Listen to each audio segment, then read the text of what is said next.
Hi, everyone. I hope my mic is off mute. Can everyone hear me? Yes. Yes. Yay. Okay, welcome everyone to the Romantasy versus Fantasy Romance panel. What's the difference anyway? My name is Stacey McEwan, and with me is Chelsey and Tompkins, author of Conduit of Light. There she is.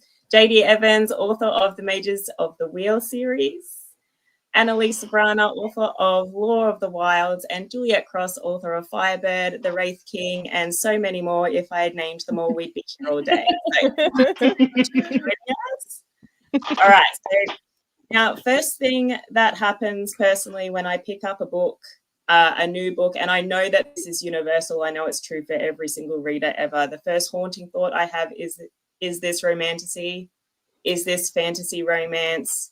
Is this phantomance? And if it's none of those things, then what genre does it fall into? So our job today is to press on these very hard-hitting, prevalent questions of our time and hopefully solve the world's problems while we're at it. We're going to see if we can save some time at the end for a Q&A. So if you have any questions that are specific to the authors, you can write anything at all in the comments section there. We're going to just leave them for now, and we'll come back to them at the end and read them out and see if we can answer as many as we can of those for you. So without further ado, let's see if we can actually scroll down on my Word document, because that would be helpful. All right, so romantasy or fantasy romance, it's largely spoken of now, I feel like, as a new thing, or it certainly had traction lately. So when we talk about it in social media, it seems like it's some new fandangled term that the young kids have come up with. We know that it's been around for a hell of a lot longer than that, but it does seem to be having its little moment in the sun right now. So I'm very curious, is there a specific book or a series that you attached yourself to at any age that sort of introduced you to the genre or got you interested in the genre at first? And if I may, we might start with Jen, just because she's closest to me. So I came up through like normal fantasy, and so things like Tamara Pierce and then Juliette Marillier and her Seven Waters series were. Oh my gosh, yes! Yeah, that was literally mine. Yeah. One of my favorite series ever. They're wonderful. They're absolutely wonderful. I'll be honest, this one's kind of a out there one, but I read The Clan of the Cave Bear at a very inappropriate age. It did not age well. I don't recommend anybody go back for research. But they were these just giant epic books, and she did all kinds of research and stuff, and it was this big romance through the. So that was kind of my big epic like intro to romance, you know, and then I dove more into the fantasy side of it. I love that. And you know what? We shouldn't be held accountable to what we read back then, I personally feel. It doesn't count. No, exactly. Chelsey, did you have a particular book or series? So I grew up reading a lot of historical romance. I got my greedy little hands on those at like 14, 15, and that was it. Same. And I was also 14 or 15. Yeah, that's about the age. And I came across Outlander around probably like 16, 17 years old. I don't think my mom understood what I was reading. She completely was like, cool, a different, historical fantasy. And I got a great introduction to a lot of things through that series, and from there it moved on into more and more fantasy, because that series isn't quite as like fantasy, or at least not how I think of it. It just has some of that time travel piece. And so then I moved on to the Dark Fever series by Karen Marie Moning, which I got one of my besties to read recently, and it was like amazing to reread that with her for the first time. And from there it just took off, and then just obsession for years and years and decades later. So yeah, you have impeccable taste. Yeah. How dare you not say something more embarrassing than that? Analeigh, do you have a book or a series? Yes, I stole Cashil's Dart from my sister in 6th grade. Nice. My sister was in high school, and she literally said, "Don't read this." And I was like, Oh, no. I think I took it like that night. And that was my introduction to Romantasy. I don't know if it is Romantasy exactly, but I loved it. I loved it. I had no idea what was going on. I mean, honestly. But I thought it was great. And then I was also just reading so many historical romance novels in like 8th grade. I mean, I was like, Joanna Lindsay.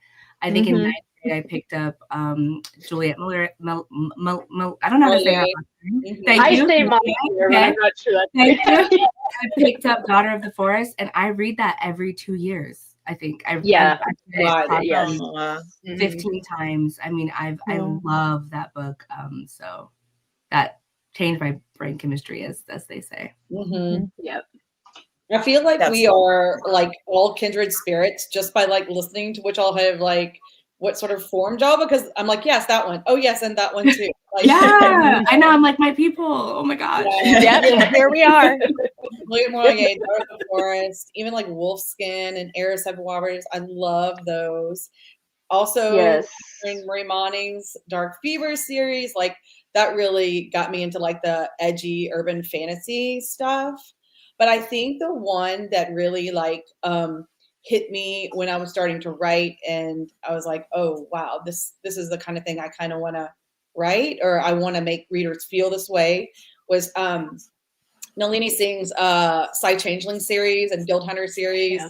Like I read those and I was just like, wow, like I don't know, I was blown away. And so that was definitely one of mine, and I've been fortunate enough to meet her, and she's an absolute angel of a human being, by the way. So that also made it really even that much better. Like, yeah, I love that. I love that. I love it. I eat it up.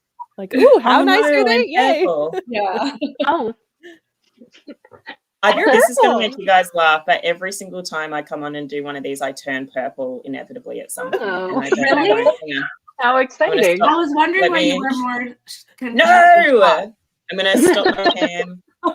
I was wow, she's so chill. Listen, there have been so many times where I've just had to stay purple for like a good 2 hours. In Charlie the Chocolate Factory, who was it? Violet. It was Violet, right? Yep, Violet. No! She turned Violet. It's so early in the conference too. Are you from Australia? Is it an Australian thing? Just give me, in Australia we're purple, and if anyone has anything to say about it, then you're a racist. So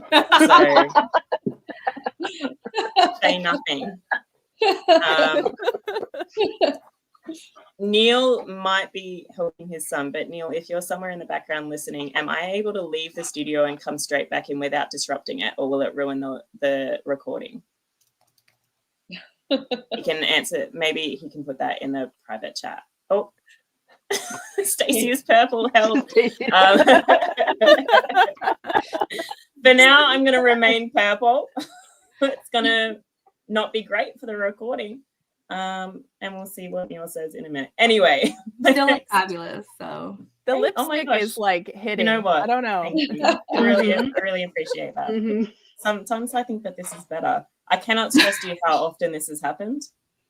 That's so bizarre. I just really why purple? Really my last, like this big, like I sat in a interview with publishers about a potential deal where I was pitching my book, and I turned purple, and I just went, oh no. Yeah, and I just went, oh no, I'm purple. I'm so sorry. This happens sometimes. The only way for me to stop it is to leave the meeting and to come back in. And they were like, oh, we don't, like, let's just continue. And I went, great, no problem. I'm just going to try not to stare at myself. Wow, she's cool under pressure. So that was there you go.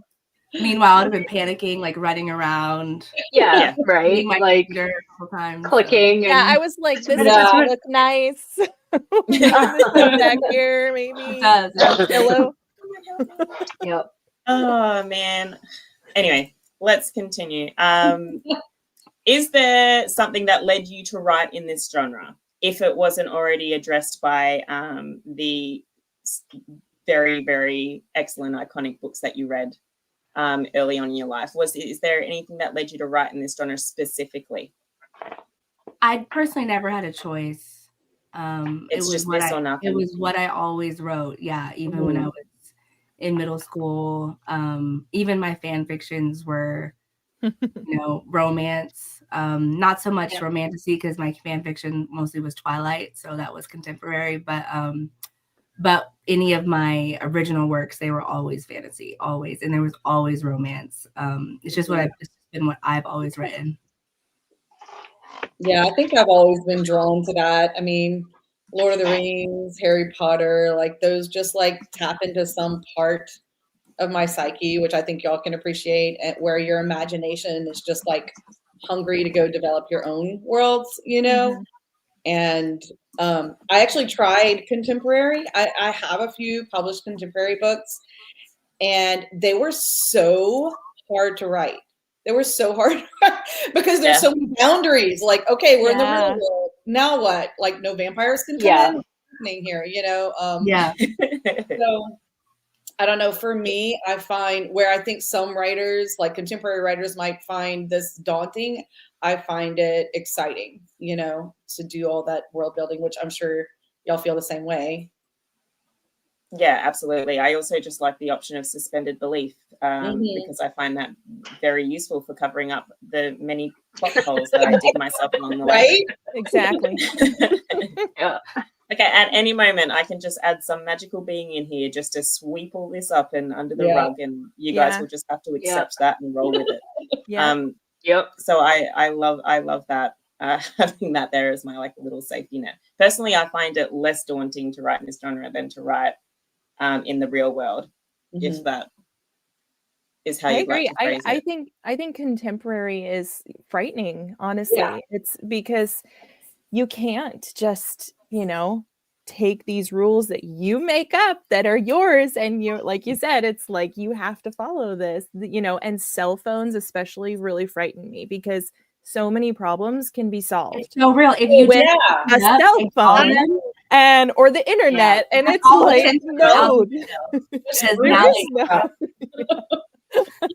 I know. So I think it's easier. Yeah. I think about that too. Like I attempted to write a contemporary romance, and it took place in Edinburgh, and I had the whole thing mapped out, and it was like I was so excited about it, and then I wrote 3 chapters, and I was like, I'm so bored. Can you take that and just like make it fantasy so you have it mapped out partially? Yes. Yeah, I should. I want to read an Edinburgh fantasy. Yeah, that sounds great. I've actually done that a bunch of times, Chelsey, where I'm going to have a go at writing something contemporary, and then I get a couple of chapters in, and I'm like, what if there were vampires in it? Yeah, exactly. And it just takes a while to. We need werewolves or something. Yeah. Something's shifting into something else is all I'm saying. Right. All right. One of the toughest things about putting a book out into the world, as we all know, is marketing it correctly. There are so many it's like a minefield, really. There are so many ways that you can go wrong. There's so many things that we can get in trouble for now. It's very daunting. And the last thing that we want to do is get our readers offside or kind of shoot ourselves in the foot before we've even had a chance to get the book out in the world. And I think if you're not an author in this industry, there's very little knowledge about just how difficult that is. And one of the many myriad of things that we need to consider when we're releasing our books is exactly how to label it and how to label it correctly.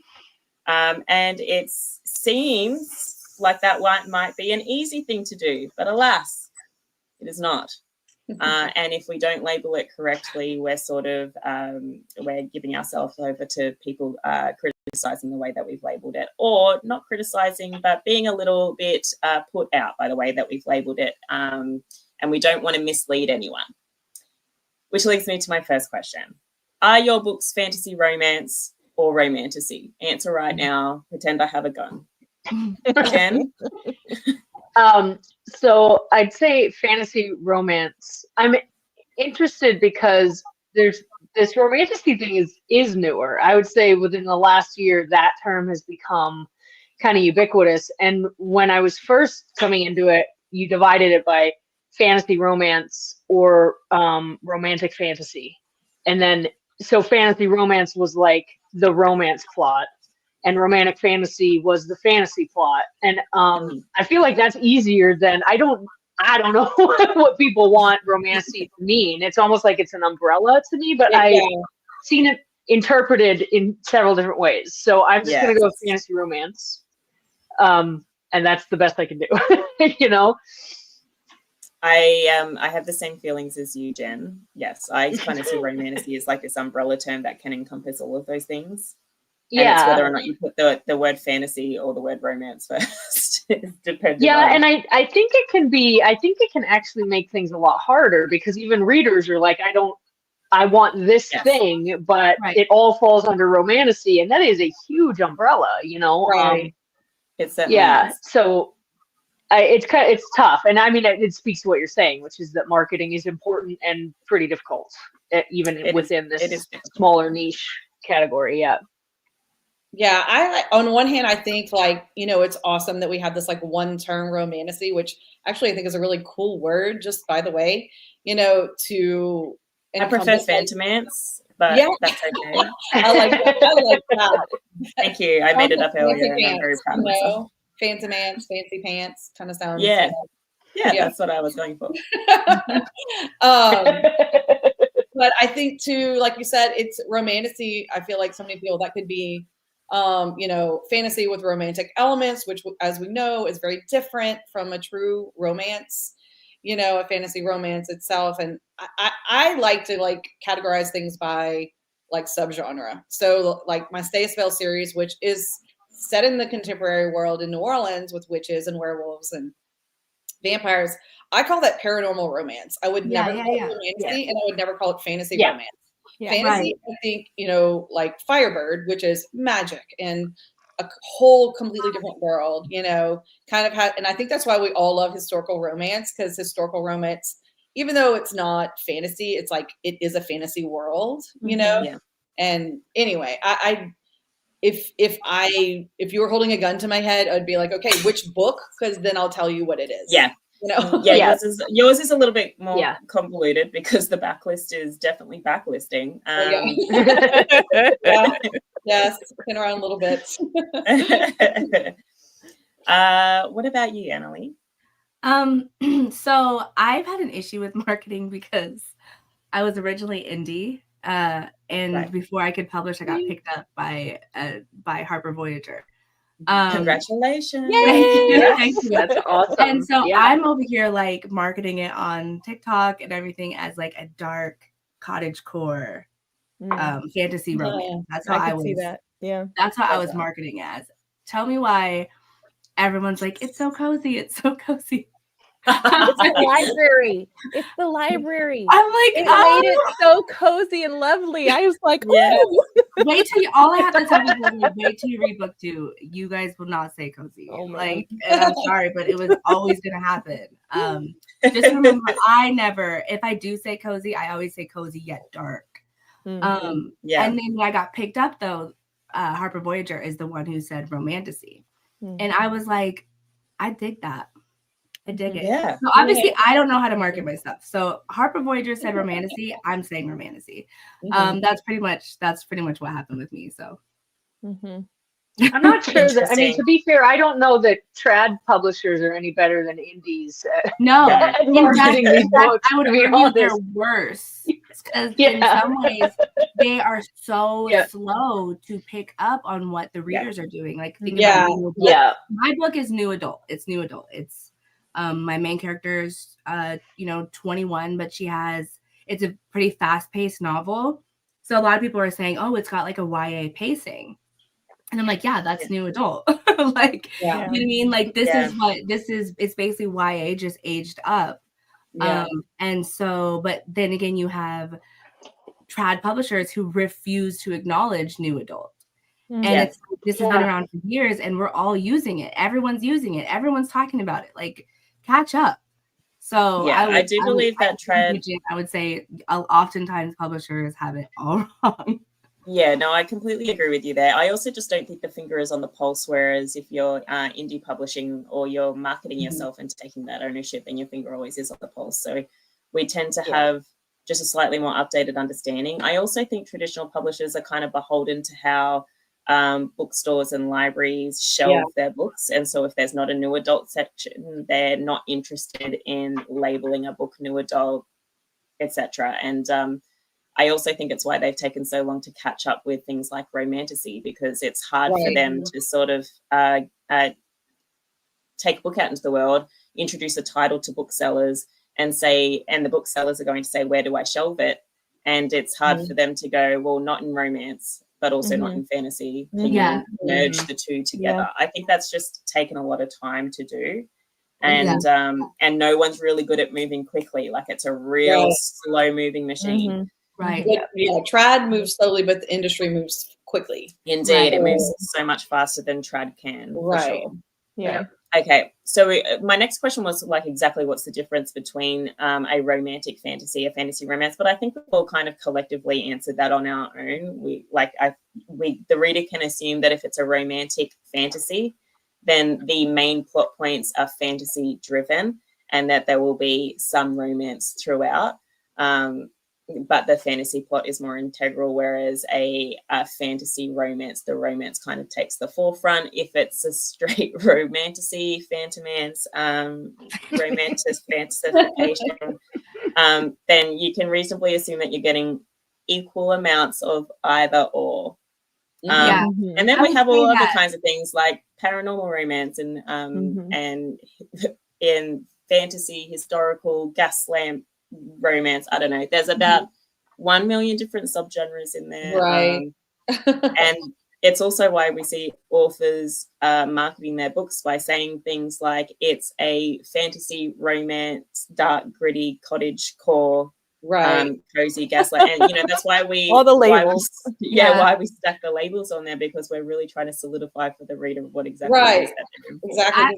That's what the reader wants, I think. They want to know exactly what am I getting into, Right. I always figured with romantasy, if you take out the romance, the story doesn't work. And if you try to put it in, if you take out the magic and you take out the fantasy, the story doesn't work. Yeah. That's just so they need both. It needs both to make sense. Whereas like I always figured fantasy romance was so heavily fantasy that maybe you could take out the romance and it would still be a story. I'm not sure. I don't know. I actually kind of really love that. Or is that romantic fantasy? Yeah. That if you take it out. I think they're like, for some reason, I feel like they're trying to drop the romantic fantasy and maybe like move everything in. So you have romantasy and fantasy romance. And then like, I personally, and this is weird, I feel like, sorry about my cat. It's just entertaining me. So I love him or her. When you group like paranormal under romantasy, like that can be an entirely different readership. So it gets really confusing really fast. And that's why the umbrella term of romantasy, I think, can be problematic. That's why I don't think paranormal should be in it, right? I mean, to me, well, it is fantasy and it is romance. It's just that it has, so I think when people say romantasy, they often mean like a second world fantasy. That's what I mean. Whereas personally, I mean it's secondary world, and there's not going to be like, well, I mean, I don't know. Could there be cars and stuff and cell phones? I mean, I guess, yeah. The point is that nobody knows. Maybe secondary world, though. You know what I mean? Yeah. I would say. I want to add to this. So I agree with everything that we're saying here. And I think that our readers drive kind of what, at least in my case, it drives kind of what I label, what I tag things as.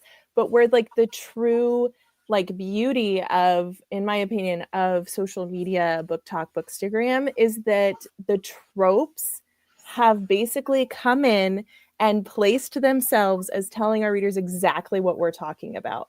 Because if you have a trope that is like some dark, gritty stuff in there, then you're like, okay, that's dark fantasy romance. You know what I mean? If you have tropes in there that are like vampires or werewolves, we're like, okay, paranormal romance. That's why we see all these trope maps. And every time people are talking about their books, they're like, here's the tropes. And that's where the beauty of that, I think, has really come in and really helps our readers go, okay, I got a general idea of what's in this book. And it's under this umbrella term of romantasy or fantasy romance, but we can narrow it down with those little things that are so common in these books. I just love tropes. I love to see everybody's tropes in their books. Yeah, tropes are kind of, especially if you're indie publishing or if you're just self-reliant in marketing your own book, no matter how you choose to publish it, tropes are like a little God's gift to us. Exactly. It is very helpful in like kind I of have to have down. Yeah. Exactly what readers can expect when they open it up, certainly. Something else that we authors tend to hear a lot of, I say with so much derision, is that this market is oversaturated. What are your thoughts on that? And on the current market, do you think that it's oversaturated? Is there room for budding authors in the genre? Or is someone should an potential new writer in this genre be looking elsewhere? I think that until there is an equal amount of Black and brown and queer romantasy books, then there's no such thing as oversaturated. Like, period. Point blank. I totally agree. I also think there's so few of them. Lore of the Wilds is literally one of the only traditionally published Black romantasy books out there in existence. And so, absolutely not. Please, I want a million more published right now, So I think you fall into the trap, and you being kind of a broad term here, of particularly in trad, chasing trends. And so something begins to look like it's oversaturated because you start seeing things that are within that popular market. But then underneath, there's all these others that are getting missed because there's attention on this popular market. And it's just like, in my mind, like if you think of vampires and werewolves and paranormal, that they used to say that was oversaturated and nobody wanted to read it anymore, but his never stopped being popular. And I feel like it's the same thing with romantasy. And again, like you were talking about own voices, that's an entire lens of the genre to be viewed through with new, unique stories and mythology and that is wide open to those authors. And we're really, I just feel like there's just so much more to explore within the genre, and there's just this thin slice that's getting the attention right now. Yeah, I think that's exactly that. You said it so well. There's just this thin slice, at the top, and if you just dig deeper, then you know what I mean. There's and that's part of like indie publishing, right? You get to see so many of those voices, those marginalized voices come through, and there's such a huge following indie authors, and shopping at your Barnes and Noble, but also like, who are these other authors who were amazing and working their way through and getting their voices heard. And so that, I think that's such the beauty of it, right? Is that there's this blanket term like we've been talking, but there's so many little pieces and voices and minorities who get to come out and say their piece, and it's wonderful and beautiful. I'm so excited to be a part of this community. I get so excited talking about it. I would also say, like, if anyone says that, it's almost one of those things where it like pits authors against each other. When this is the thing, is that there is room for everyone. Absolutely. We're all out there just like for everyone, and so it's like, it's not a competition. If this is the story you want to tell, like, please tell it. We want it. Well, and that's what I was going to say is I don't think there is such a thing as oversaturation in the book world, in the romance community in particular. Romance readers are ravenous for all stories, and I've been publishing for Feral. 10 years. Yes, we have no chill. And I was been publishing, like I had written a whole like dragon hybrid series at the very beginning of my career, and I was off trend, and I still wrote it. I still love that series, and then I kept going, and I was doing different things in the fantasy romance, different genres, but it's like I just happen to finally be in trend, you know. Which I think is weird, no, you know? you were ahead. You were an innovator. There you go. Is what that means.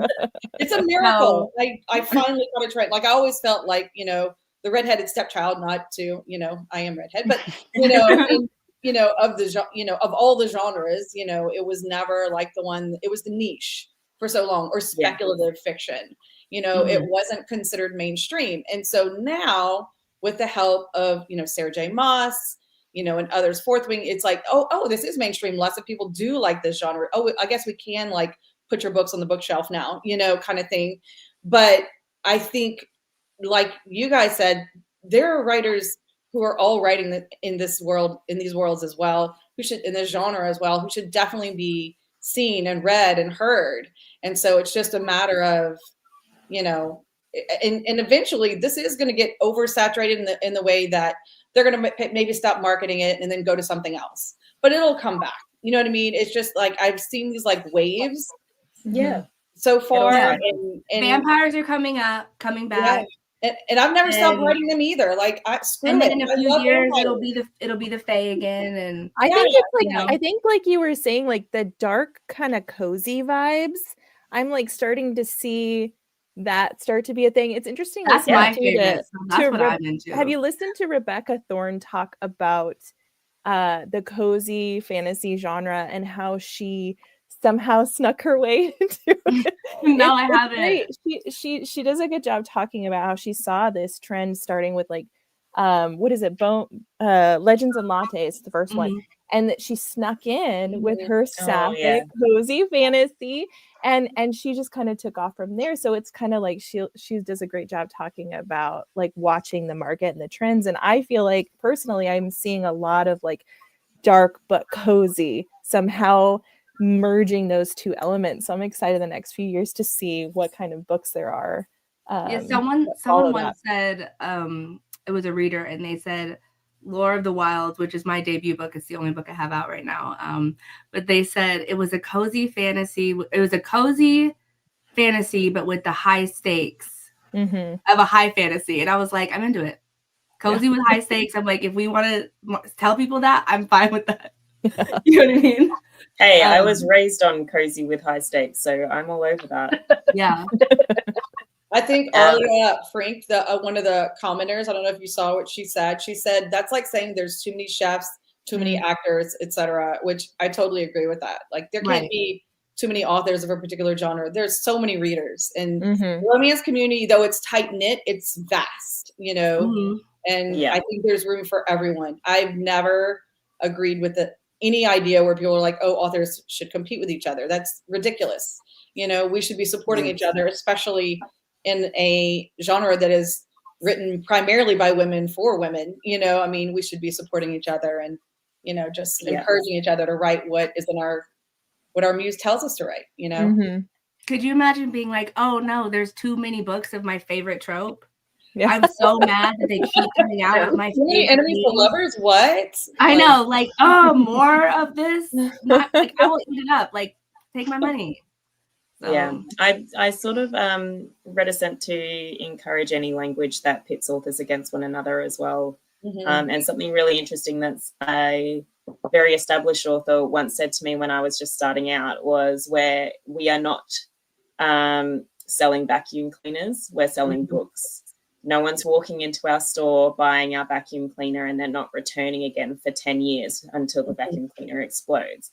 They're walking in and buying a book and then several more books, and then they'll read those in 7 days, and then they'll come back for several more books. And we need there to be more of them.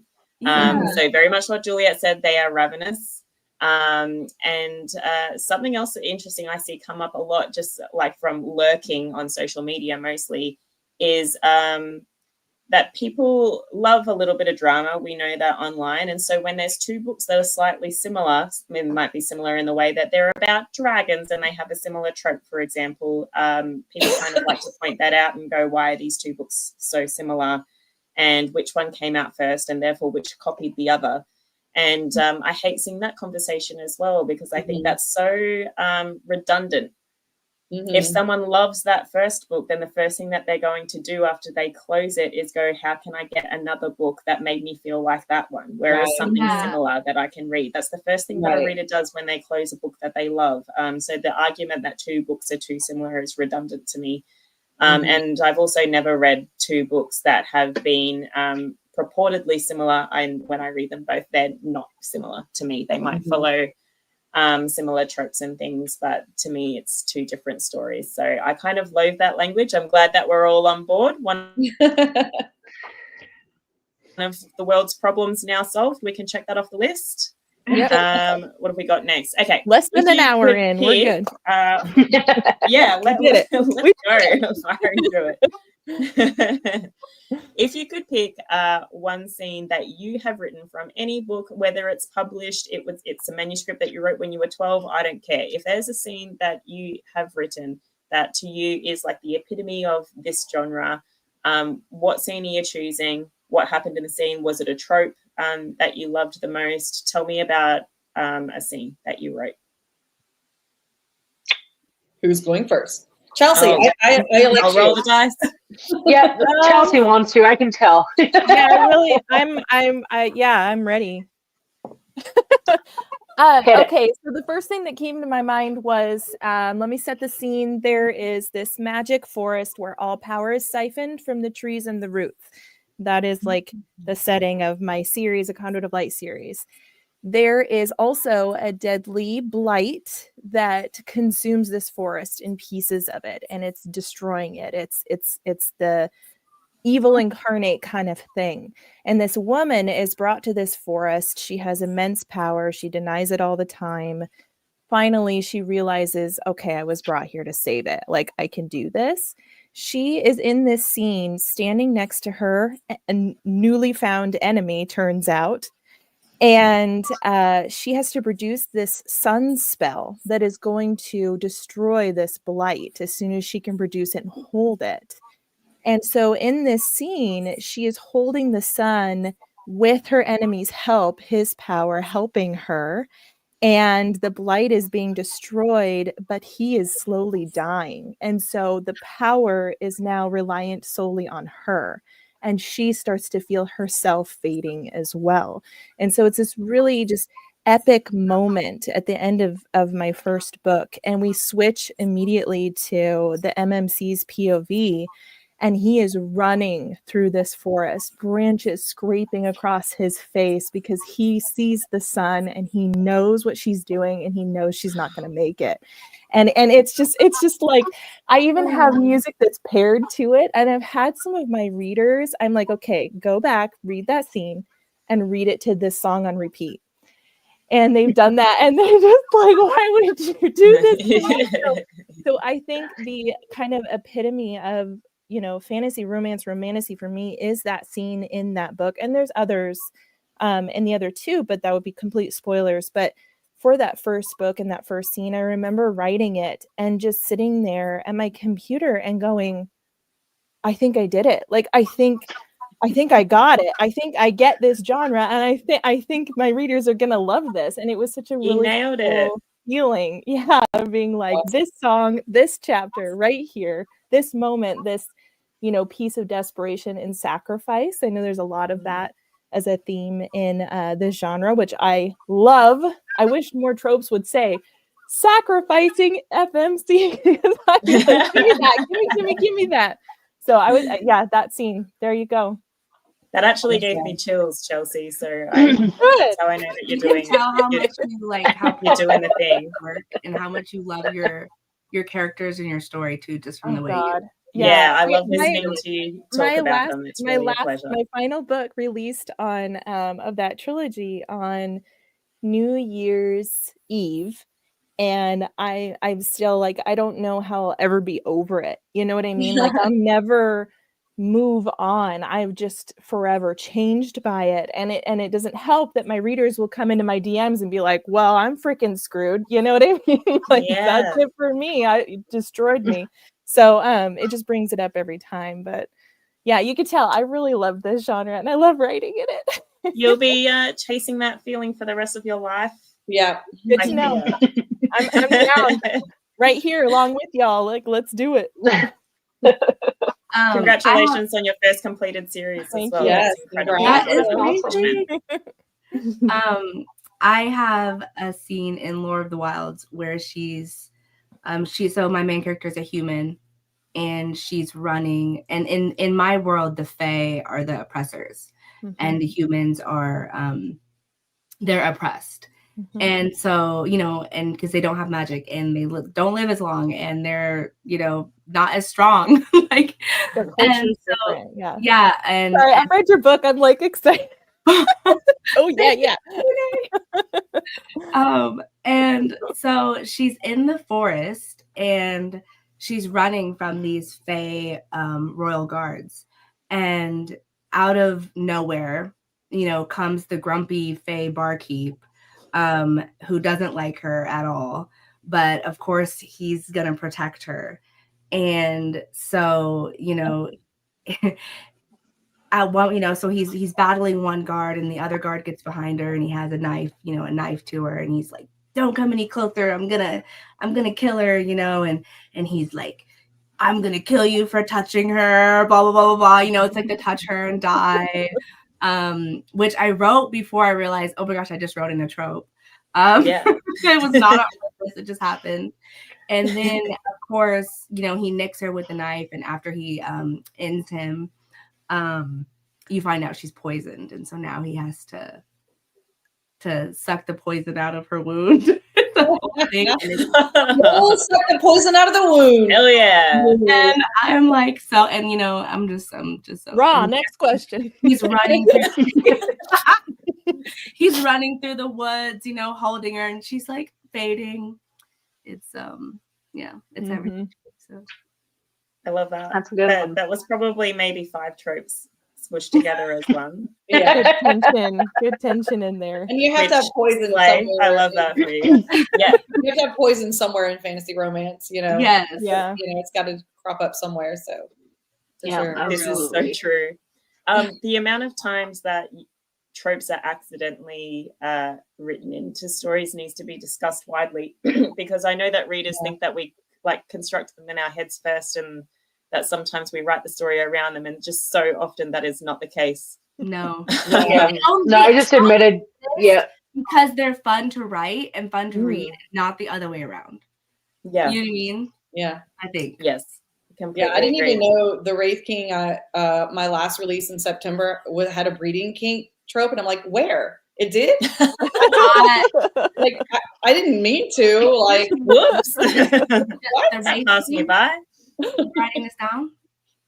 I feel like I might have the most embarrassing version of that, and that is that I wrote a Shadow Daddy and I didn't know it was a thing. I had no idea. I love it. Nice. I had no clue. Very happy accident. Very happy accident. Yeah. Well, it is until everybody starts calling him that, and you're like, "What is that?" You're like, what? I know. The funny, I saw someone say like, "Oh, there's so many shadow daddies," and it's like, good. I would never, Cool. Oh, we're so sad. never be over that. I want more. Yeah. The world is too full of chivalrous men. With shadows. Oh With no. shadowy magic. Oh. I know y'all can't read this because it's backwards, but it says "in my Shadow Daddy era." These are some Yes. Yes. Yep. Aren't we all? I love it. Aren't we all? Yeah. I've been for a couple decades. Yeah. All right. Jen, do you have a particular scene that you remember? Oh my God. This is the one. This is it.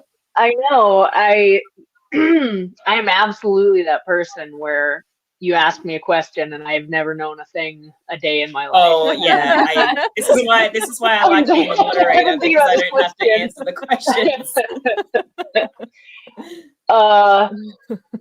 I don't know if I have one that works perfectly for fantasy romance, but I have one that kind of captures that sort of epic feeling that I feel like you can only do in a fantasy romance genre. You can't really do it in contemporary, that kind of world ending across lifetimes feel. And I have a character that is throughout my main series is suffering from kind of a magical version of dementia. And yeah, and I wrote a prequel that is his story. He's the father of my main character in the main series, and it's kind of his story.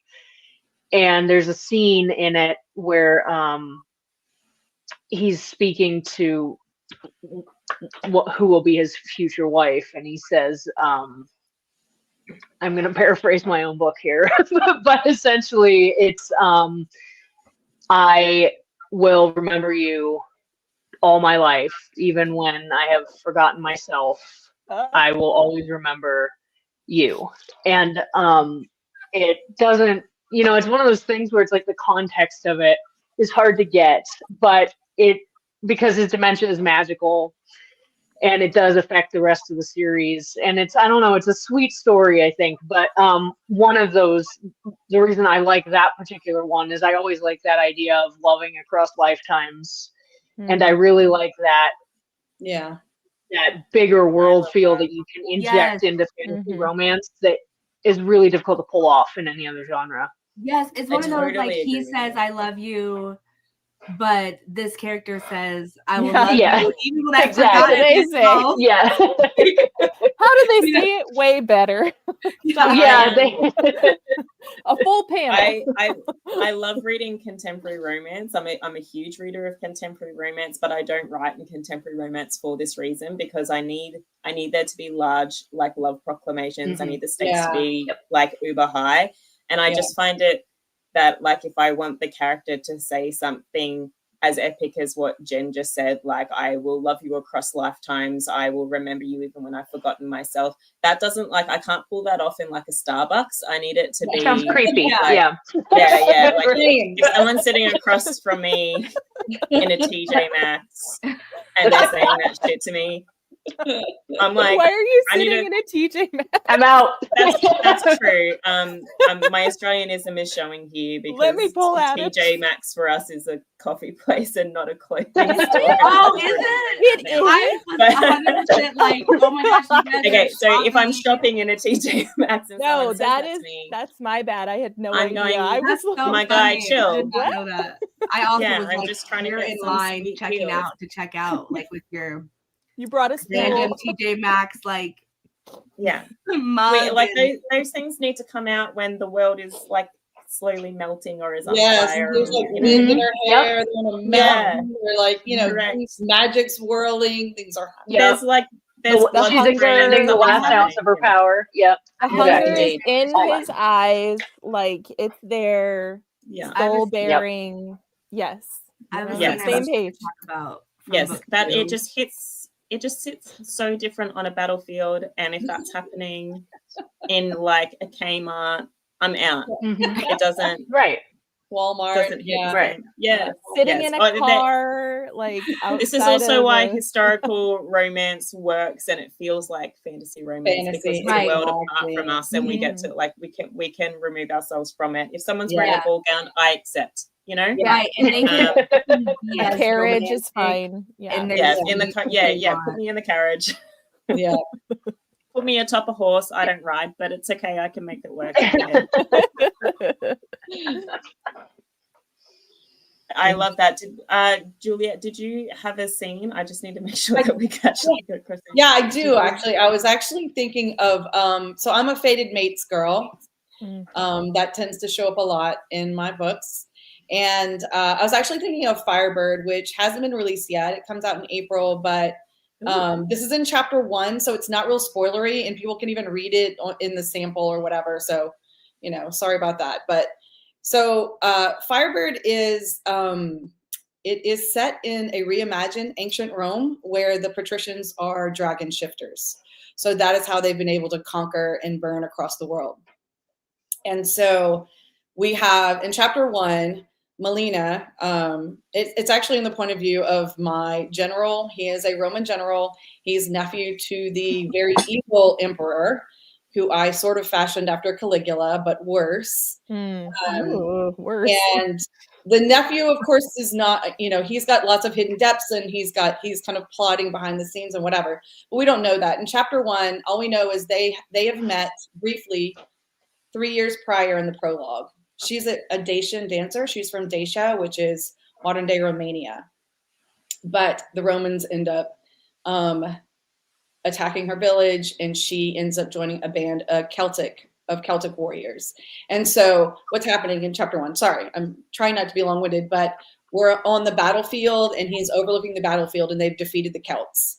And as he's sort of like marching across the battlefield, he hears a woman scream, and he turns to his tribune. He's like, what's that? And he's like, well, they found the witch who helped the Celts like defy us and evade us several times before. So they're going to basically assault her and kill her. So he's like, in his mind, because I can't really give away too much, but obviously he doesn't want that to happen to anybody.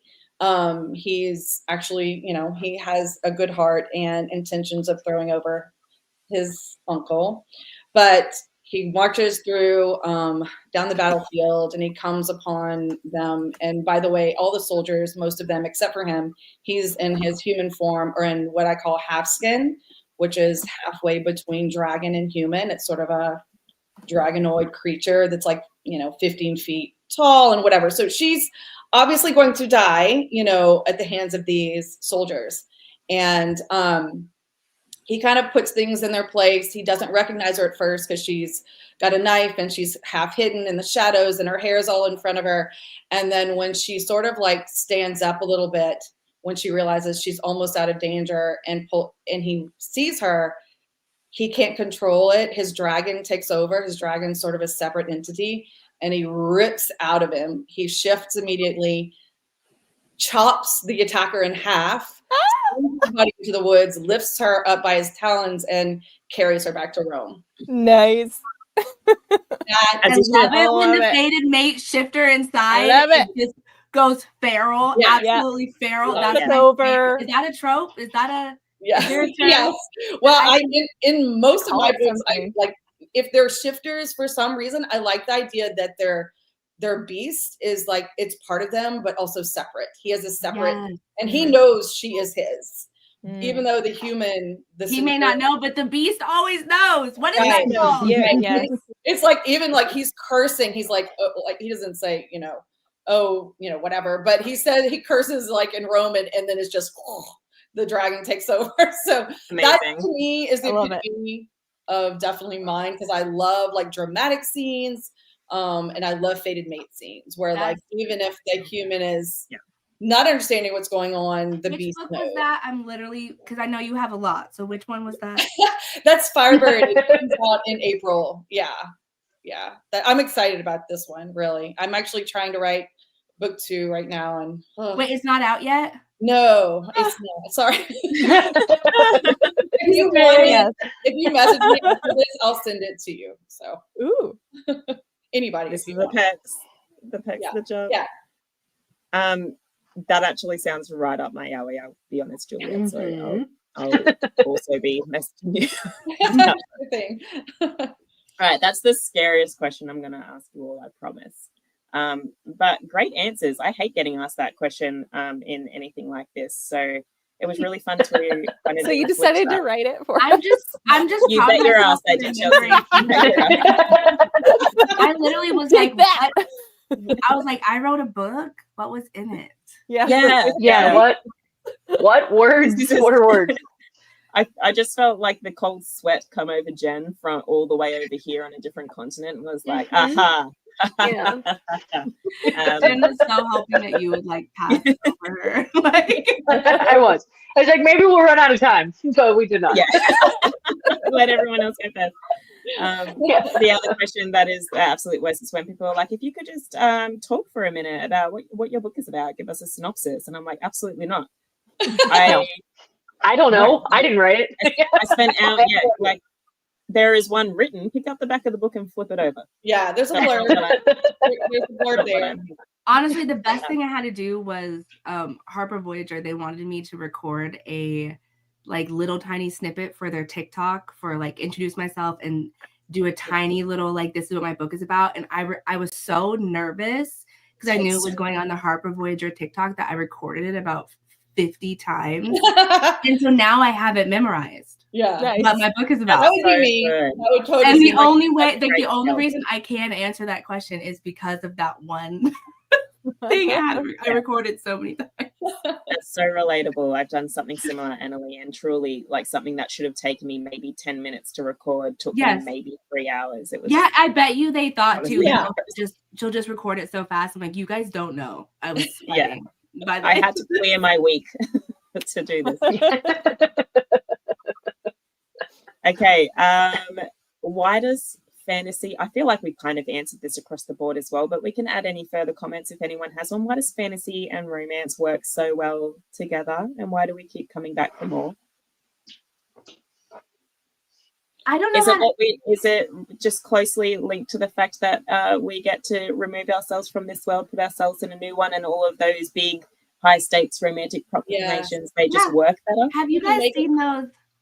Have you guys seen those like call out memes that are like, you know, don't deny it. The only reason you like fated mates is because you're terrified of this and this and this, and you're like, dang it, don't call me out. Like, and I'm like, why is it so real? Like, you know what I mean? Yeah. I think that I don't know, because I will say that if when I talk to readers, like my best friend, she loves like what does she read? She reads like contemporary fiction. You know what I mean? Like the books, like the really good, like book club books, you know, that everybody reads and talks about, whatever. Yeah. And she just doesn't read fantasy. She just like doesn't read it.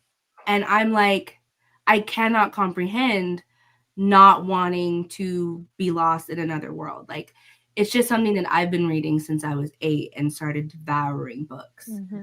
So it's like kind of hard to answer, because it's like, it's just, to me, it's just something that I've been reading my entire life, and I've been writing it forever. And so it just makes sense. Fantasy and romance, you've got your fated mates, and you've got, you know, they have to save the world together. And, you know, it's just it takes star-crossed lovers to a whole new It just makes everything more epic and dramatic, you know? I mean, when you've got, like you said, like the high stakes stuff, you've got all this like drama and epic, you know, themes running through and plots running through. And so it just like heightens the intensity of emotions in the love, because, you know, like Chelsey was sharing with us, and, you know, I'm sure in all of our books, there's like that moment where she's going to die, or he's going to die, and, you know, they have to save each other, you know, either love saves or they're both going to die. Yeah, they're both going to die, you know, but it's the end, and you're like, save them. How are they going to get out of this? There's not enough pages left. Exactly. Yeah. It's funny, because I was talking about Nalini's thing earlier, and like, because I used to read a lot of, you know, stuff about her, because I was just, you know, a little infatuated, obsessed, whatever you want to call it. Like, I think she's awesome. But like one thing she said about writing once, I heard her speak, and she said, the best thing to do as a writer is to get your characters, put them in a situation that they can't possibly get out of, and then make them get out of it, and then write it so that they survive, you know? And it always resonated with me. I'm like, okay, so we have to put them in a situation where, it has to be dire, you know? And that's what makes it so exciting, you know? And again, this is, you know, you can call it escapist fiction, but to me, it's like exciting fiction, you know, you know, to get away from our world of, you know, going to Walmart, which I had to do this morning, you know, and like, you know, it's just like, you know, we want to get back to those exciting worlds. And I want to add to this. I was excited to see this question, Stacey, because not to toot my own horn, but I recently released an article in this new magazine called Romantasy Illustrated that is this exact I love question. Romantasy Illustrated. It is the romantasy genre and why women love it. And I did like a survey, and I was like asking, you know, my readers and just the community, like what is it? And there were 3 things that came up, and we kind of named them here. That was escapism, a badass female main character, who just can, you know, regardless of what her flaws are, because that's a huge piece of it, right? She's super flawed, right? She has to be. She can't be perfect, because we're going to be like, screw this, toss the book. That's not relatable. So like a badass FMC who is doing everything she can for her people. And then a main male character who's not just super hot and sexy and good looking with shadows or whatever, but also he like really understands her and loves her because of her flaws, will stay with her through all of it, uses her her flaws, her downfalls to lift her up and to love her more. And those three things came up over and over and over in the answers of these people answering this survey that I did. So I think we all hit the nail on the head. Like, it really, to me, is just like this unstoppable genre, because we're getting all of these little lovely bits that we as women generally love to read, and we just eat it up because we love to see it, and we see ourselves in these characters, and we see these men, and we're just like, wow, to be loved like that, right? And then also there's just the escapism piece where it's just Walmart. What's Walmart? You know, like we're going to the market square and buying magic potions. Yes, there's vendors and they're all shouting their wares. And yes, I love it. No one ever has to go to the bathroom. It's just the best. No UTIs. That's not a thing. Doesn't matter how dirty you've been. Who cares? Doesn't matter when your last time you bathed. Who cares? Yeah. Who cares? Not me. Exactly. They smell like roses and always cedar and sandalwood and pine and snow. And that's like no that's it. That's period, unless it's like an accidental pregnancy trope, you know. Yes, exactly. Yeah. So I remember someone asking me that, like, oh, does your character now have the potential to become pregnant because she just had unprotected sex? And I'm like, no. Do you know why? Because I said so. So it will be. That story. Like, do you know who ensures that won't happen? Me. I'm like, Lord is lit. Okay, there's a poultice, there's a drink, there's a potion for everything. Yeah. In my series, exactly. It's a tattoo. I'm a big fan of the contraceptive tonic. I love that. They get a tattoo when they're young, and they cannot produce children until they become companions, which is like getting married, and then it goes away, and then it's up to them to drink tea. Like it's up to you. You know what I mean? Amazing. I was like, how do I get around this? Because I don't want to talk about this every time. Yeah. I will add to this that another thing that I love about writing in this genre, as well as reading in it, is that I can kind of self-input like how I would want to react to certain situations in real life, but cannot do so because it's like illegal to murder people. But my FMCs can, and like I can't get in trouble for that. And I kind of love the idea that like someone could be being terribly misogynist and my FMC can just be like, stab. And like in my head, in my heart, that, I just that keeps me sane in real life. And yeah, love that for me. Okay. I feel the same. Yeah. A fun one. Yay. Okay, you can only write one of these tropes for the rest of your life. Okay? It's the only trope that you're allowed to write for the rest of your life. You're not allowed to touch another single trope ever again in your life. Wow. And you have to pick between the breeding kink, surprise pregnancy, or nodding. Which one are you writing for the rest of your life? And why? Over to you, Jen.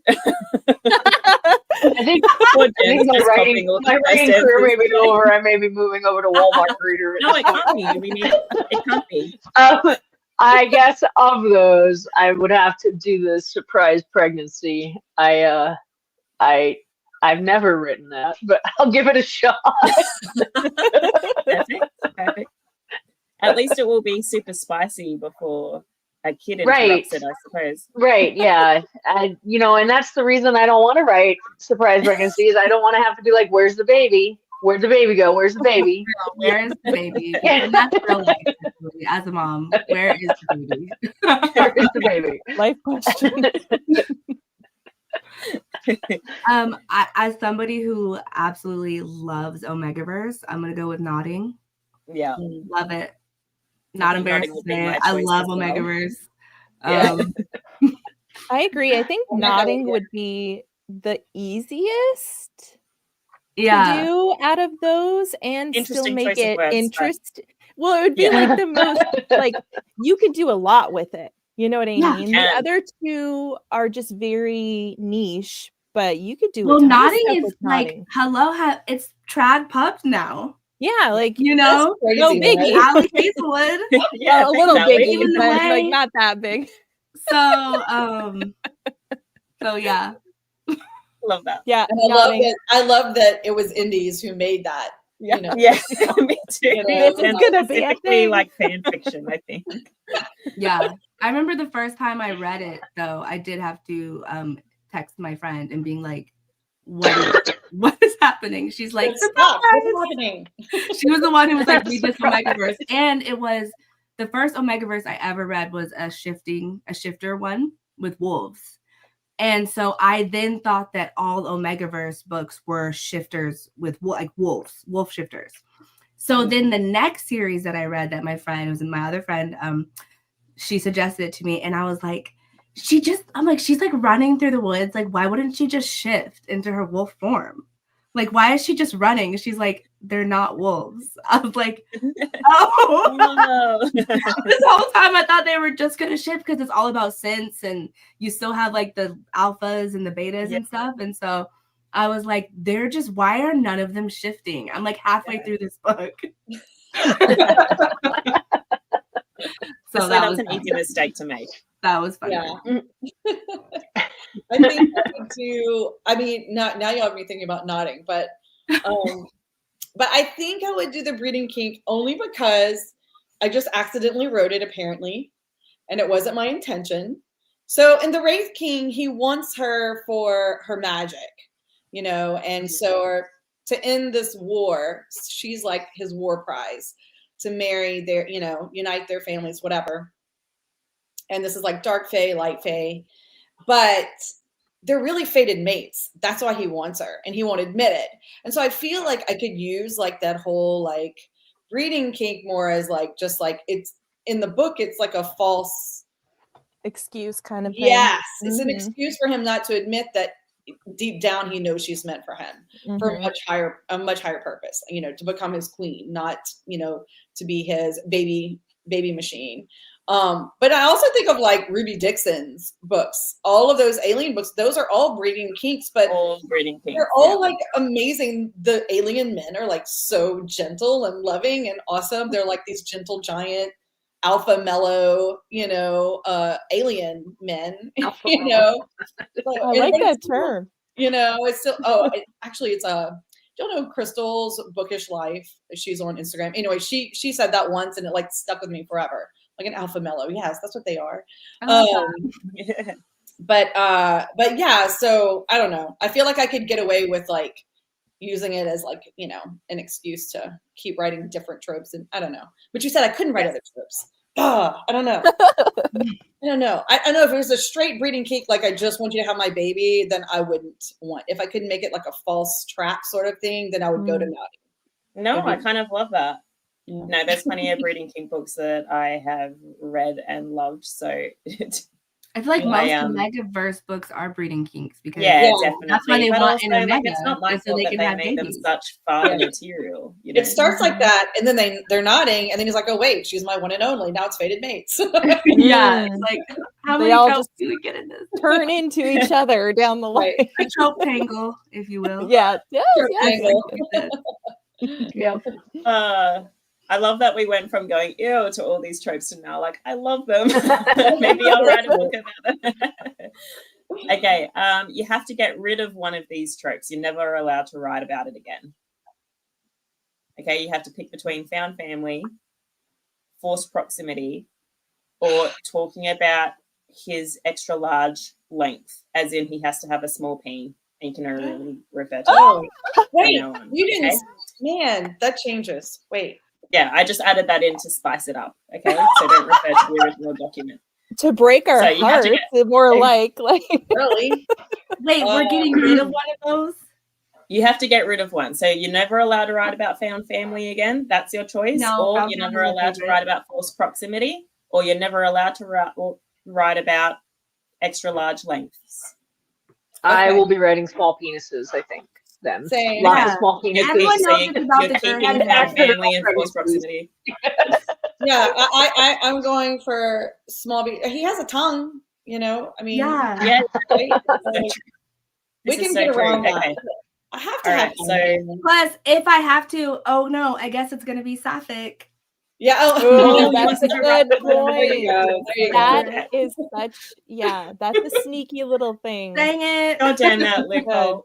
That's really good. I really tried to tie them up. Chelsey, are you also choosing small peens? So you have to say it's small. You have to mention that it's small. She's struggling. I will let you also I call am it friendly. This is I the will hardest accept question. less friendly peen. Okay. I mean, yeah, I guess You so. could, it could be, you know what you could do though? You could be like, this is the FMC can just be like, this is wonderful because I thought since you're a, you know, dragon shifter, it might actually murder me. I might rip in Yeah. half. Like, I'm so happy that I'm not gonna die. Yeah. I was just talking about this the My other day cervix though, thanks you. where I don't know how to write this genre and not put in forced proximity. I don't know how to do it. Yeah. What do I do? Somebody is necessary. Especially It enemies seems to like lovers. Like if they don't integral, have to be yeah. each other, Yeah. why Yeah. marry each Then they're other? just like F off and like bye. Like Yeah. Okay, bye, I'm leaving then. they have to be forced proximity. So yeah, I guess small peen will deal Especially with if it. you're married. I just like how pouty you all are about that. That's hilarious. I am, Hilarious. you know, Except the for Analeigh, who's like, woo! I'm excited to write a I sapphic can't handle book it. at some point. So yeah, I feel like I would just turn sapphic author, honestly, at this point. So That's be so great. fair. I kind of hate that you guys found that happy loophole, but We're smarter than you think, Stacey. you really are. Damn it. Okay. If you were marooned on a desert island, who would you most want with you? The comic relief side character possibly has alcohol, possibly has a mandolin. So like they can like sing songs to you and you guys can get drunk. Or you can have the villain, maybe wants to kill you, maybe wants to kiss you, we don't know, is hot. It is hot. Or you can have the ex-lover, he's an absolute ass, incredibly pompous, does know how to build a life raft and like get you out of there though. Ex-lover because I can change him. Oh.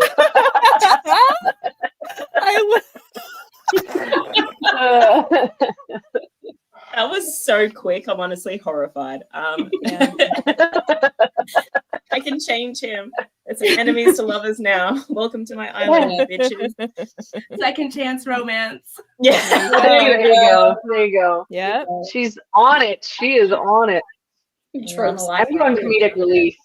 I feel like you have to be smart to be funny, so we could figure it out, right? We could I was figure going to it say out. that, Jen. So I married a funny guy, and I think he's smart. And I don't know, intelligence is a turn on for me. So I would definitely. And plus, it's just entertaining, and you know. Yeah, if you're gonna die, at least you die laughing. Yeah, laughing, having fun. It's gonna feel like a holiday all the way to the end. What about you, Chelsey? Hot villain, 100% every time. I in real life, I could never have like a villainous character and be like, yes, you know what I mean? I don't care how hot they are, but if we're on a deserted island, that's my chance. Yeah, this is my. I love it. I was for. We should all go. Let's do it. Forced proximity Like on the deserted island. Yeah, forced proximity. I'm into it. Yeah, you know the nodding's in there apparently because I got to keep writing that. Also, Chelsey, I have that cup that you just drank out of. I do. I have that one. I'm gonna have to pee soon because I just consumed like a ton of stuff. Yeah, and I've got my water. Like, yeah, right. The emotional support beverages. Everybody needs them. It's so real. It's so. I went to the movie theater yesterday, and I was telling my husband. I literally said this. We should be able to bring in our emotional support water bottles. to the movie. You don't? No. You don't? No, bring it in. No, I just no. Yes. I'm thirsty. The whole movie. Bring it. Oh, I bring it everywhere. No, you have to be like, I need to and drink I put water. a bunch of ice in it and leave it in the car. And then I'm not gonna lie, I chug it before I go in and then chug it when I get out. No, bring it in, hun. I'm the only one. Yes. Yeah. Bring it in. I've never once had anybody say anything. I'm just like walking in. No, neither. With my mugs. I don't care. They're minimal wage workers just trying to get through high school. You know? Pockets or no, just walk in blatantly. Oh yeah. Dude, Sipping it with your I'm like, can you I always fill it up there though. Yeah. Delicious ice cold water. Okay. Yep, do it. Yeah, my daughter and I recently went to TJ Maxx for something. Speaking of TJ Maxx, and like we both brought our cups in and just like put them in the little buggy and just went on our way. Yeah. It's a water world, baby. That's right. Yeah. We're hydrating ladies. Back off. Okay. Right. Hydrating over here.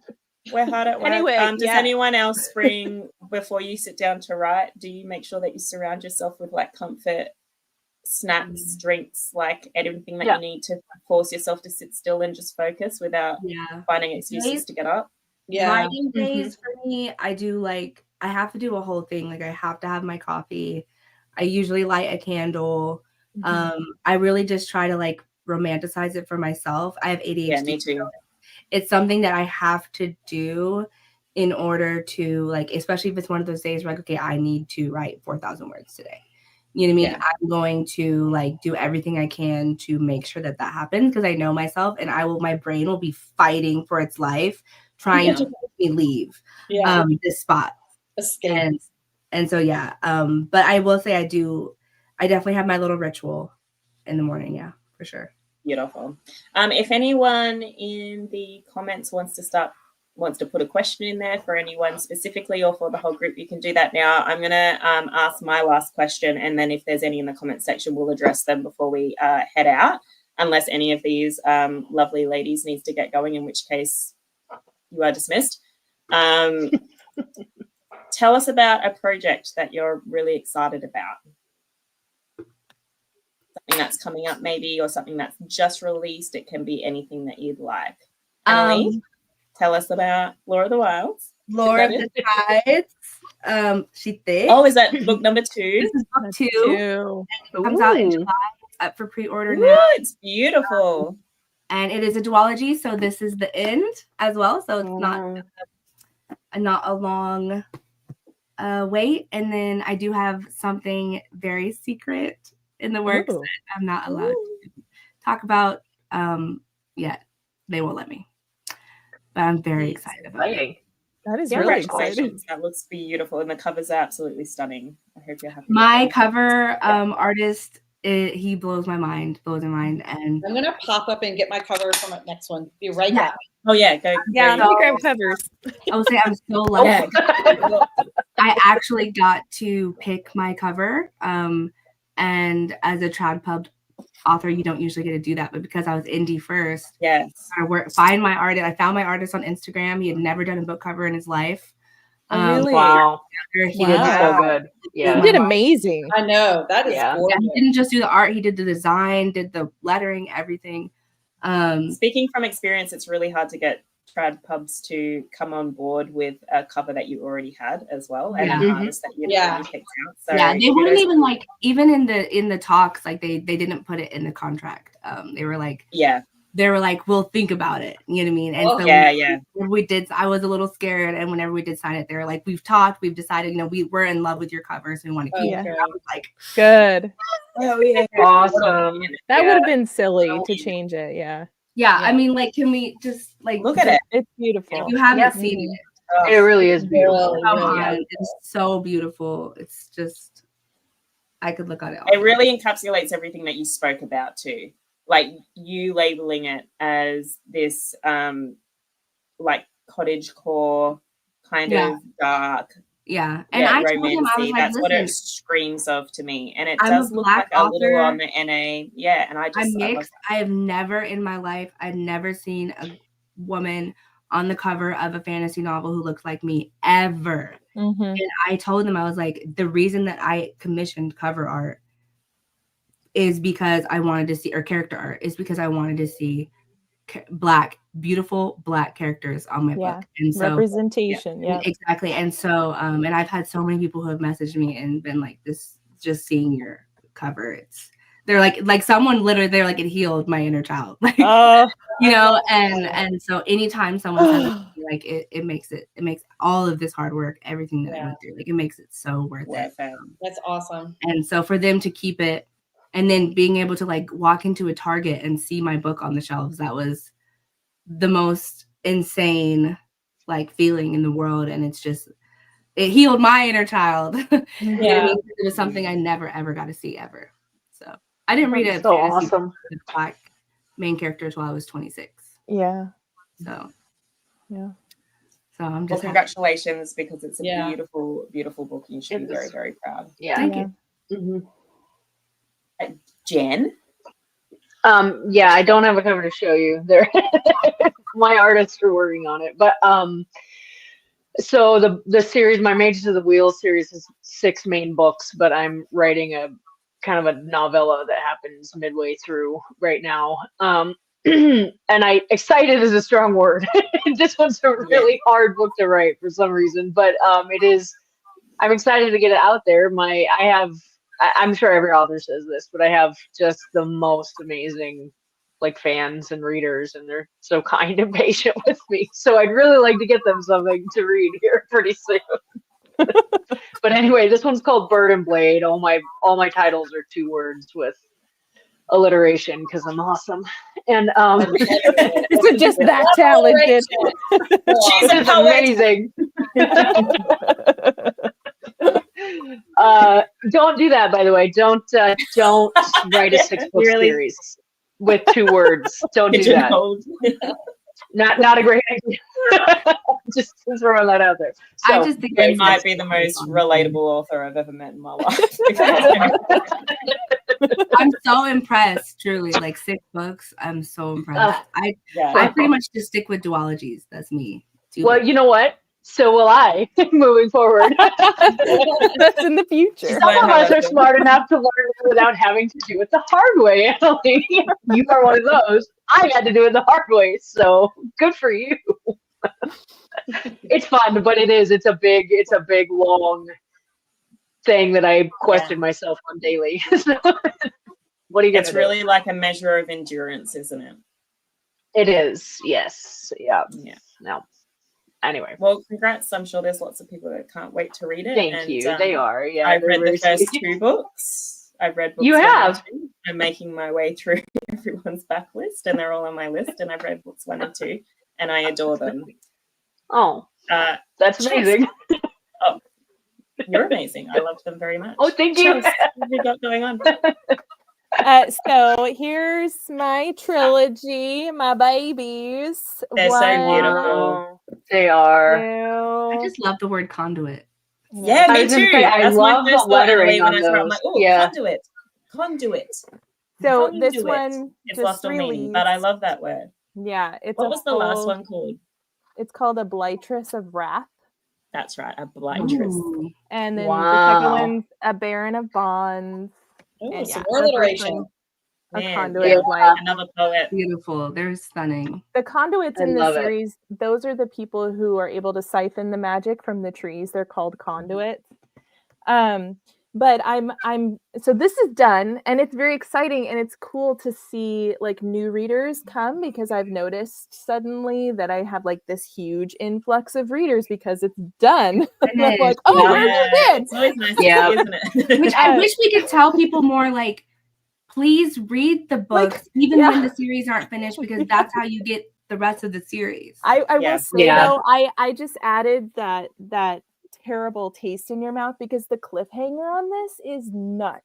It is so bad, and I completely understand why you wouldn't want to start it until the third book was out. It's awful. I actually apologize almost daily. I feel like I say sorry a lot. Like, I'm so sorry. Yeah, I do too. Yeah, like I had to, but I am sorry. Especially because I was indie when I first published, like, was going to publish my book, and so in my head, book 2 was going to be out 6 months later. Yeah. So like people would only have to wait 6 months. Out. And then instead, now my publisher is like, "Oh, we do February. Never mind, we're doing May." Pushed it back again to July, and now you know what I mean. So yeah. But I'm also right now I'm working on standalone fairy tale retellings that are short and really, really spicy. Ooh, so this trilogy is like spicy, but it's not a lot of really graphic stuff. But these fairy tale I mean, like off the hook stuff. I love fairy tale retellings. I know, I love them. The first one is Sleeping Beauty. She has avoided that curse that was supposed to come on her to prick her fingers. She avoided it for 25 years, and now the Raven Fae Shifter Prince is delivering it to her 25 years later on the night of her wedding. He crashes it. Nice. And so it's super short, super spicy. It's really fun, and they're all standalone. And it's called Curse and Spindle. And I'm really excited to do standalone and like bring people in was my goal. I'm like, I'm going to get people hooked on my reading, like picking up this short standalone and then just shoving them into. That's a great idea. I'm going to be picking those up too, because that'll help me reach my goal. I also know that I hang out on Reddit a lot, and there's a lot of people on Reddit that all they want is standalones and shorts because they're a little bit fatigued. They're a little bit fatigued. It's also quite daunting having a look at, like, you know, a 6-book series, for example, and being. I don't know who would do that. It's kind of a dumb idea. I don't honestly, Jen. If you could stop. Only have someone who writes only series. So many of us who love long series, and we will wait. No, it's okay. It's fun. We adore it, but like readers are often like creatures of seasons, and they have like a time where they just want standalone. Absolutely. Sometimes you just need something you pick up, finish, and walk away from. You know. Yeah. So we go back and forth, and trying to write to fit that is never going to work anyway. So we're always just going to write whatever we want, regardless. Juliette, what have you got coming up? I actually have 2 releases coming out soon. Next month, I have book 1 in a Next Generation spinoff from Stay a Spell, which is my Witches in New Orleans. And book 1 is called A Rebel Without Claws. They're all I love it. I love that. Cover for that is so pretty as well. Yeah, thank you. Like, and see that I was so lucky with the artist for that. She did the Stay a Spell series. But when she first started, she wasn't agented. And toward the end of the series, she's like, well, I'm glad I'll get to finish out the series with you, but I won't, I'll only be working with publishers. It's like, damn, okay, all right. Well, I'm glad at least you were able to help me with this. Well, then I ended up selling the print rights and I kept the ebook rights for it. But I was like, could y'all possibly talk to Jennifer Zemanek and see if she can? And they're like, oh yeah. And so she's back on with the second series. Congratulations. That's very cool. Yay. That is so amazing that you got to keep your and sell your print rights. That's phenomenal. Yeah, because I know how you were saying, like, it gets scary when you start dealing with trad and covers. It's like, like, because you have a very, particular idea. So anyway, that one comes out, and it's about Ronan Reed. He's never shifted. He's only shifted once when he was 12, and he hasn't since. And he meets the daughter. She's actually the daughter of the couple in book 1, Wolf Gone Wild, from the Stay a Spell series. So this is like 25 years later, whatever. And so it's all about them. And she's like a therapist, kind of wants to fix him. Analeigh, you would like that. She just totally wants to fix him. But, you would like that, yeah.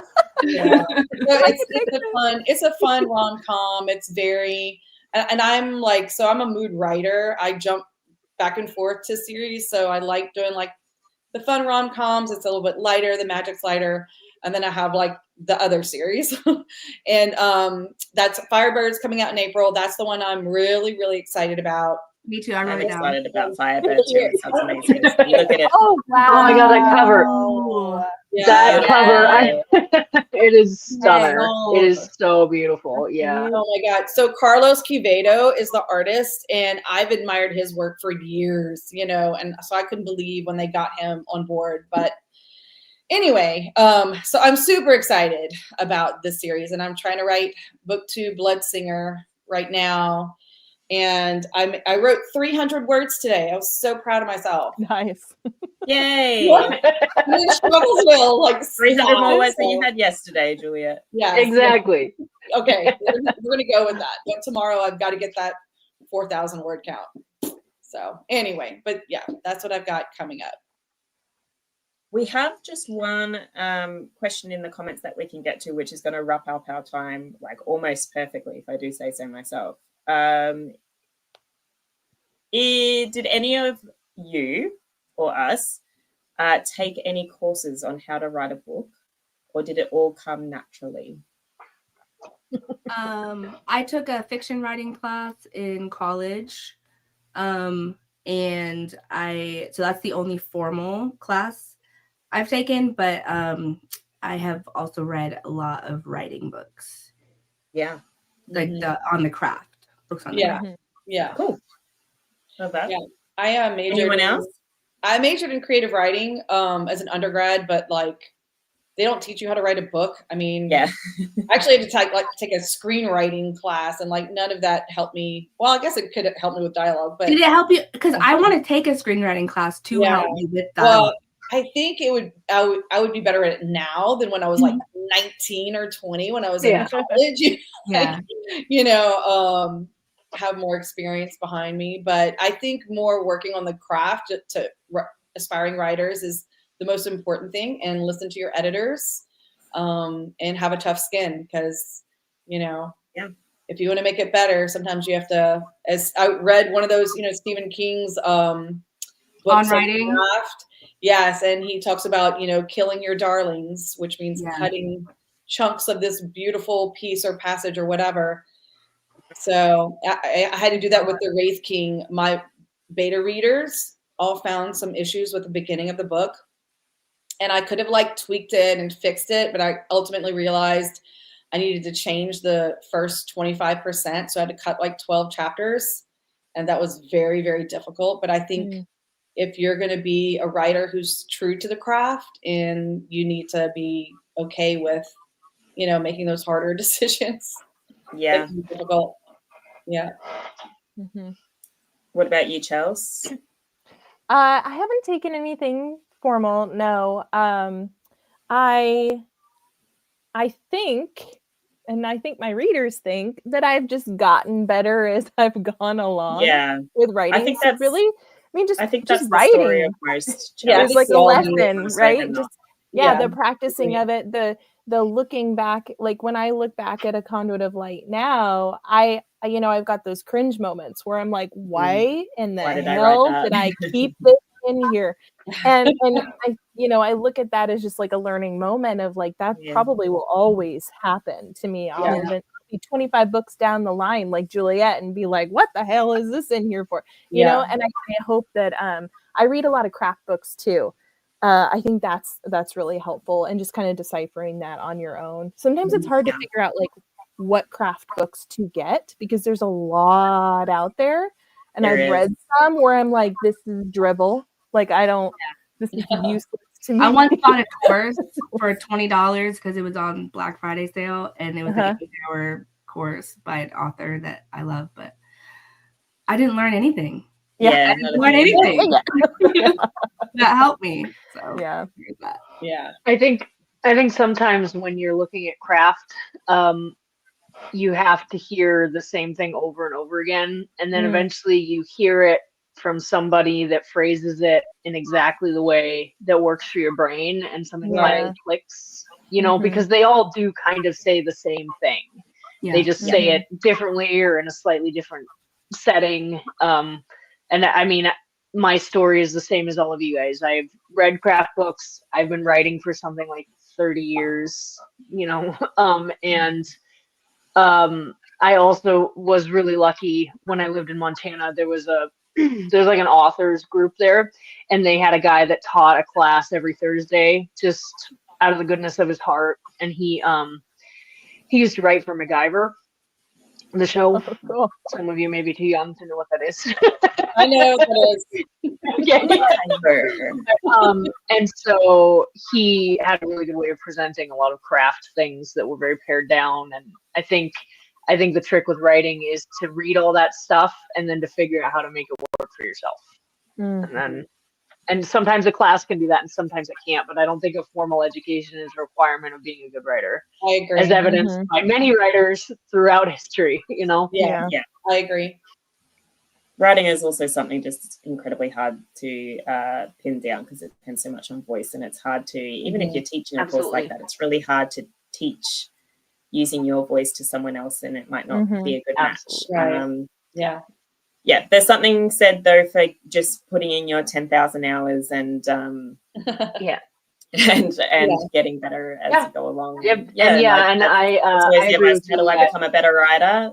How do you become a better writer? Write really shit for now, and then keep writing that way until it gets better. Exactly. Just keep writing. And get somebody to critique it, because no great best-selling book was written by one person. Exactly. It was someone you trust. It was readers and. Yeah, absolutely. And it's all a bit tricky. Isn't it? I remember trying to get feedback off as many people as possible, and then starting to get conflicting feedback, and then going, well, now what do I do? So I think also seeking feedback of the right people, of people who have experience in giving feedback, in people who might know better than you. I'm a big believer of seeking feedback from someone smarter than you. So seek that as well if you're looking for feedback. Absolutely. Don't do what I did when I was 18 and just give it to someone called John on Facebook. I wonder where John is now. Wherever John is now.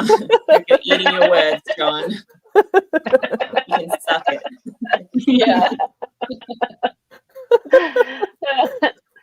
Anyway, guys, this has been an absolute pleasure. I'm going to wrap it up before Chelsey pees her pants, possibly, because she's still drinking. I'm still drinking water.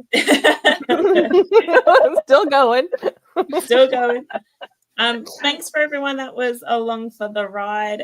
It was such a great pleasure meeting you all. And Neil, if you're still there, thanks for being our host, and thanks to TBRCon for hosting all of us. And who else do I thank? My parents, my country, I don't know. Give a shout out to John again. Shout out to John. Who you are.